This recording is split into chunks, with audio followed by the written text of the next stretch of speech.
Dans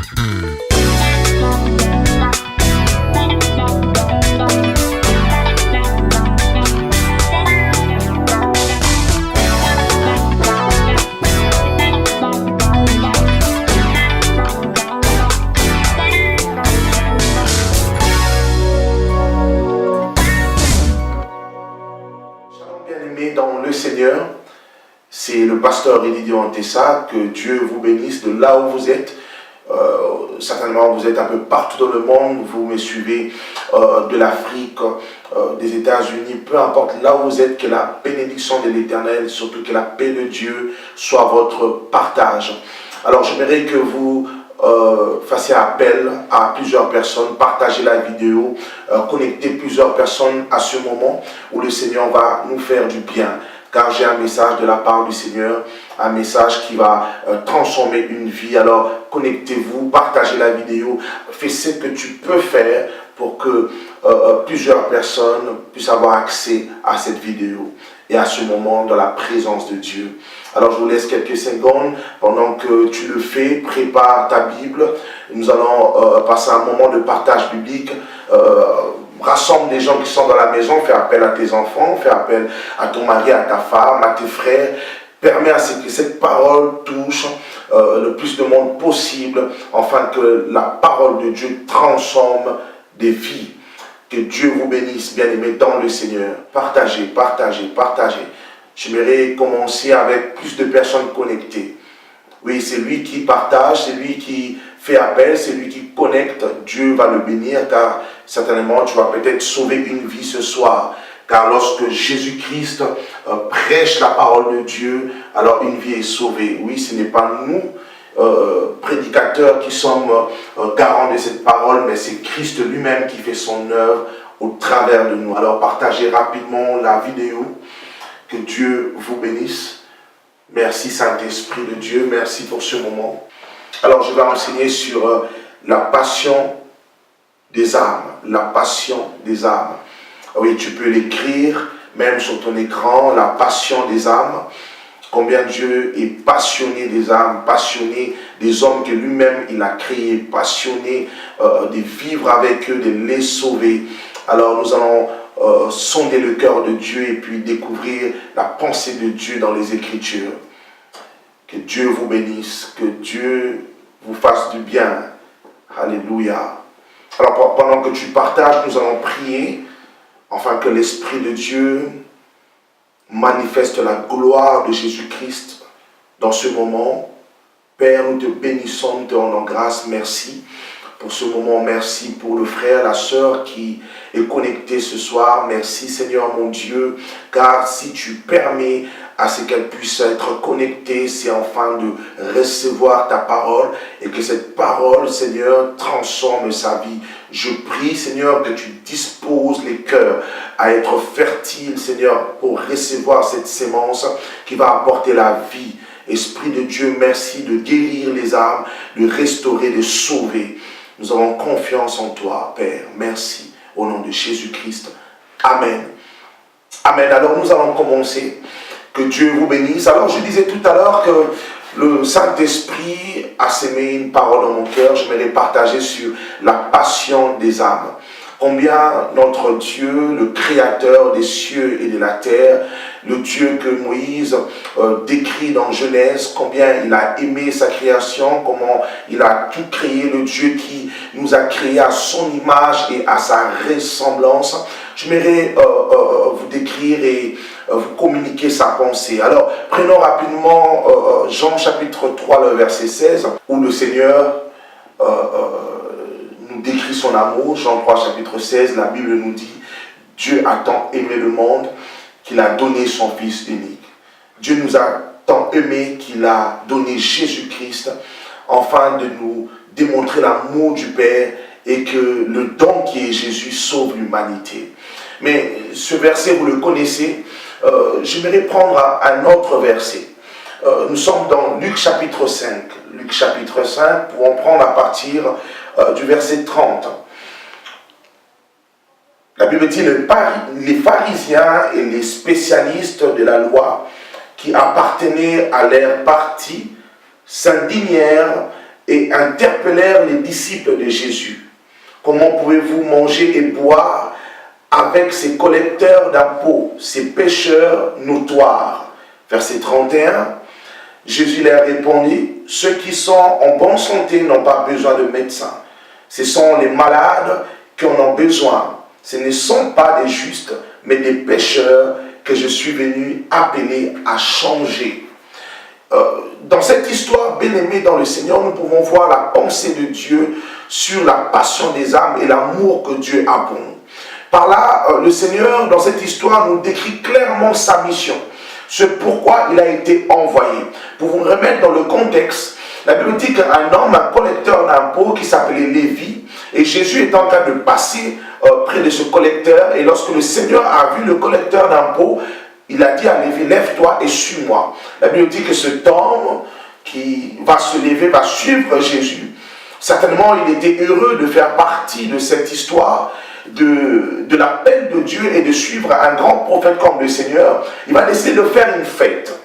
Et la Bible dit que dans cette fête, il y avait tout le monde. Nous voyons, lorsque nous lisons le verset 30, on nous parle des pharisiens et des spécialistes de la loi, des docteurs de la loi. Donc il y avait dans la maison de Lévi, dans cette fête, des pharisiens et des spécialistes de la loi. Mais il n'y avait pas que ces gens-là. La Bible dit dans cette discussion qu'il y avait entre les pharisiens et les docteurs de la loi concernant le fait qu'il y avait dans cette fête des pécheurs. Alors, les pharisiens et les docteurs de la loi vont s'adresser aux apôtres, plutôt aux disciples du Seigneur.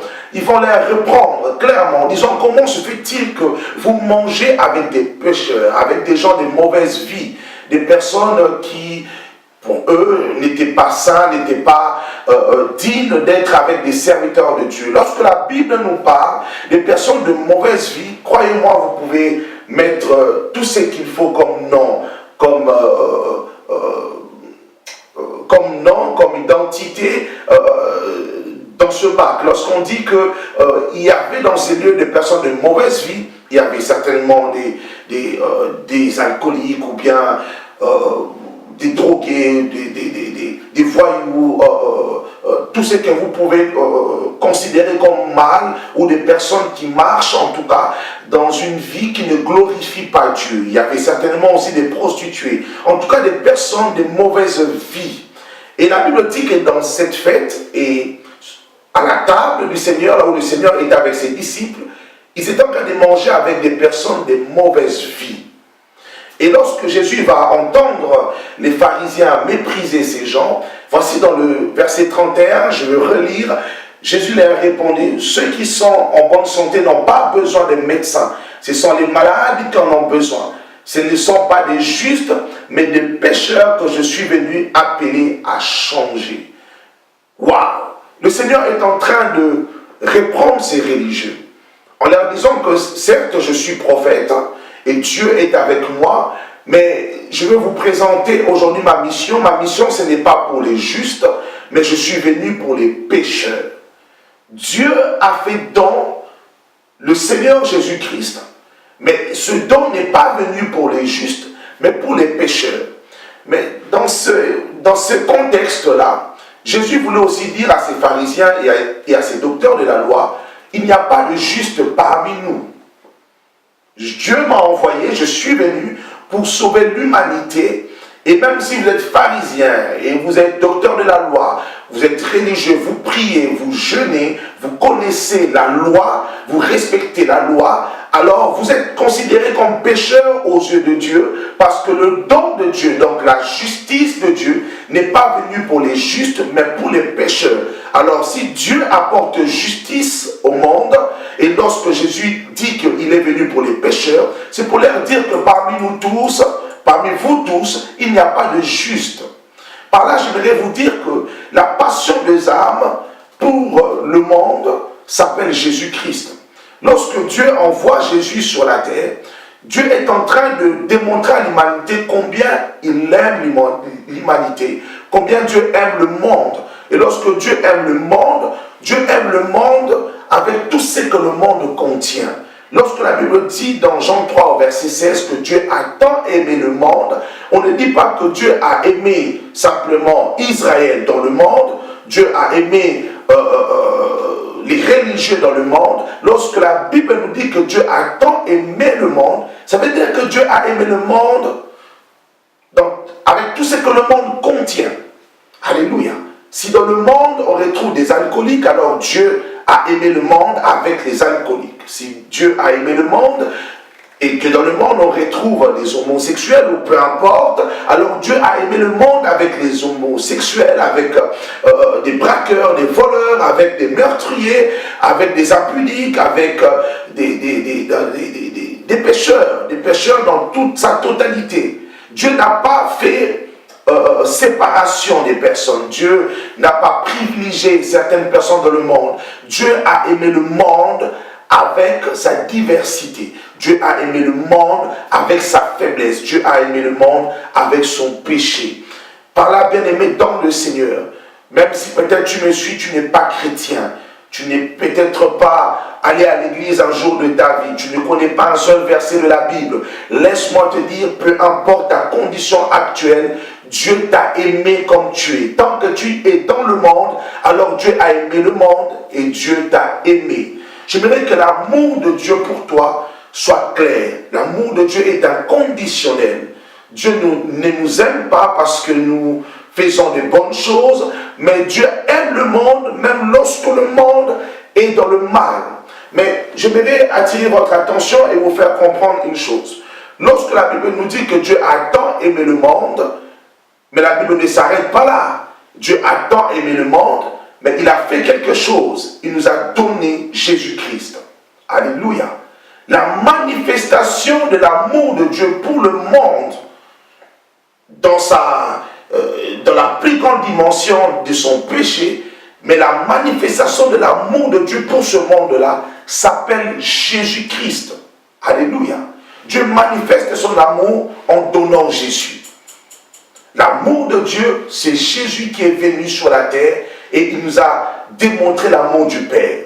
Mais le verset ne s'arrête pas là. Le verset va nous expliquer, plutôt le chapitre et les versets qui suivent, le verset 16, va nous expliquer ceci. C'est pour que nous ne soyons pas condamnés, mais que nous soyons sauvés. Mais par contre, la Bible nous dit, quiconque n'accepte pas Jésus, qui est l'amour de Dieu, quiconque ne croit pas au Seigneur Jésus-Christ, qui est l'amour de Dieu manifesté au monde, alors celui-là est condamné. Alléluia. Quiconque n'a pas Jésus-Christ, quiconque ne croit pas en Jésus, qui est l'amour de Dieu, est condamné.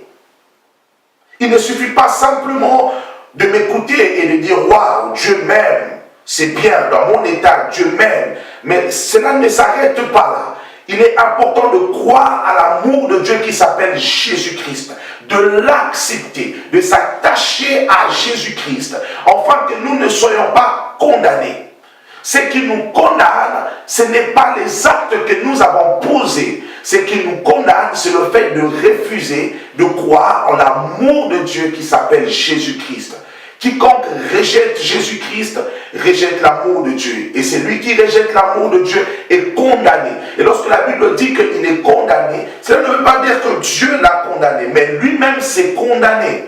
Pourquoi? Parce que tu rejettes l'amour de Dieu et tu te condamnes toi-même. Alléluia.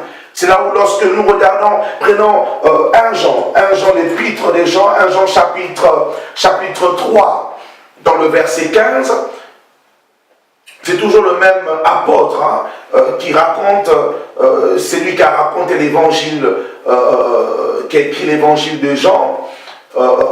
Nous voyons maintenant l'épître de Jean dans le chapitre 2, le verset 15. L'apôtre dit ceci: n'aimez pas le monde, ni rien de ce qui fait partie de ce monde.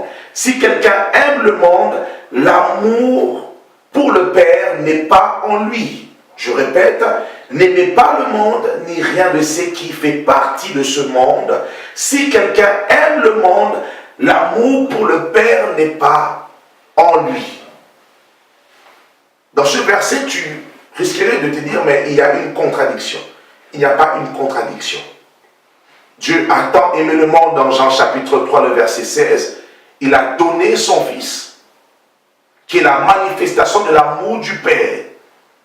Mais l'apôtre Jean nous dit n'aimez pas ce monde, car celui qui aime ce monde n'a pas l'amour du Père en lui. Écoutez-moi très bien. Dieu ne nous demande pas d'aimer le monde. Lui a aimé le monde. Alléluia. C'est lui qui a aimé le monde comme le monde est dans son état chaotique dans le péché. Il a aimé le monde, il a donné Jésus-Christ qui est la manifestation de son amour. Mais lorsqu'il donne Jésus-Christ qui est la manifestation de son amour, et que toi tu acceptes Jésus, tu acceptes l'amour du Père dans ton cœur. Et lorsque tu as l'amour du Père, tu ne peux pas aimer ce monde. Pourquoi? Parce que Dieu a aimé le monde, parce que toi tu étais dans le monde. Le but de Dieu, c'était de t'attraper toi, de te sauver toi. Il ne pouvait pas t'aimer toi sans aimer ton environnement. Cela n'est pas possible.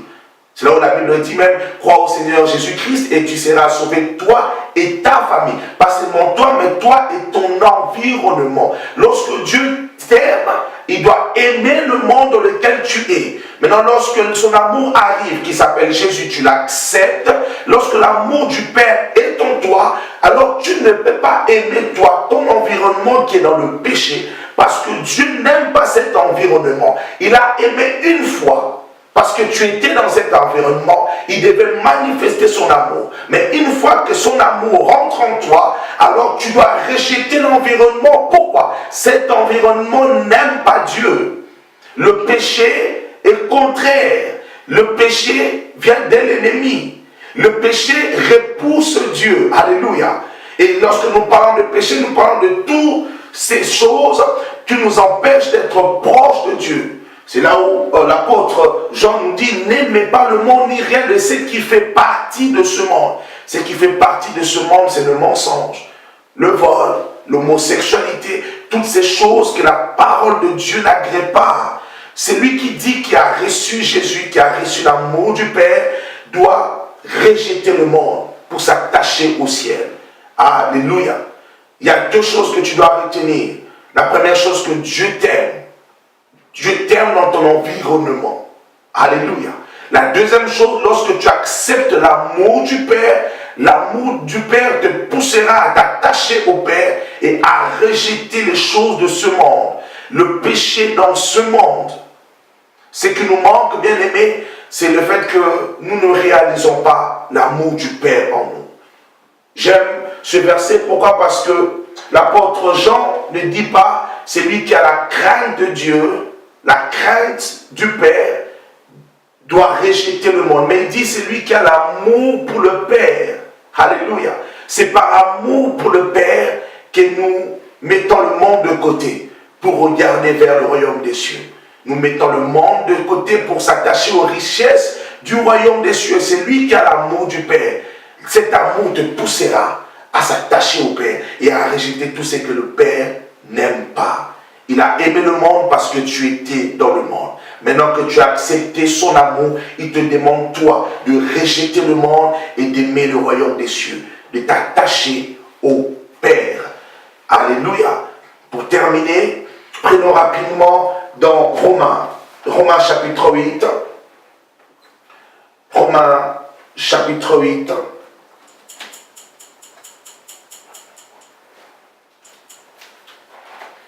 J'aime la parole du Seigneur. Romains chapitre 5, le verset 20. Romains chapitre 5.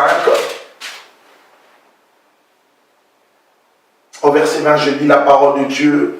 Écoutez ce que la Bible dit. Quant à la loi, elle est intervenue pour que le péché prolifère. Mais là où le péché a proliféré, la grâce a surabondé.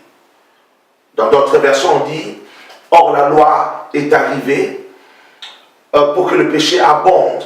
Mais là où le péché abonde, la Bible dit que la grâce surabonde. Alléluia. Le péché, c'est dans le monde. La loi qui est arrivée par Moïse a fait qu'amplifier le péché. Mais lorsque Jésus est arrivé, Jésus, c'est la grâce de Dieu. Lorsqu'on parle de la grâce de Dieu, c'est qu'on n'a pas mérité l'amour de Dieu, mais Dieu nous a aimés. Alléluia. J'aimerais que tu t'attaches à la grâce de Dieu et que tu t'attaches à l'amour de Dieu. Même si aujourd'hui, peut-être, Tu as du mal dans ta vie chrétienne si tu es chrétienne, mais si tu es païenne, tu aimerais venir vers le Seigneur. Laisse-moi te dire qu'il n'y a pas, un effort physique, un effort moral, un effort psychique à faire. Il suffit simplement de croire en son amour, et c'est l'amour de Dieu qui te permettra de marcher dans la parole de Dieu. Croire que Dieu nous a aimés et que Jésus est mort à la croix pour que nous recevions cet amour. Jésus est mort à la croix, il a porté nos péchés, il a porté nos fardeaux pour que nous soyons maintenant sauvés. C'était un message pour toi de la part du Seigneur. Attache-toi à Dieu, attache-toi à son amour. Ne te relâche pas, crois qu'il t'aime. Malgré que tu es tombé, relève-toi aussitôt. Attache-toi à son amour, continue à le servir. Dieu t'a aimé dans ton état passé. Ce n'est pas le fait que tu tombes aujourd'hui qui va remettre en question l'amour de Dieu. Dieu t'a aimé et son amour reste parfait. Son amour est inconditionnel. Mais que l'amour du Père que tu portes te pousse à rejeter le monde et à t'attacher au ciel. Que Dieu vous bénisse. J'aimerais que nous prions là où tu es. Peut-être tu n'as pas Jésus-Christ dans ta vie. C'est la première fois que tu écoutes l'évangile. Jésus t'aime. Pose simplement ta main sur ton cœur et j'aimerais t'aider à prier. Tu peux répéter après moi.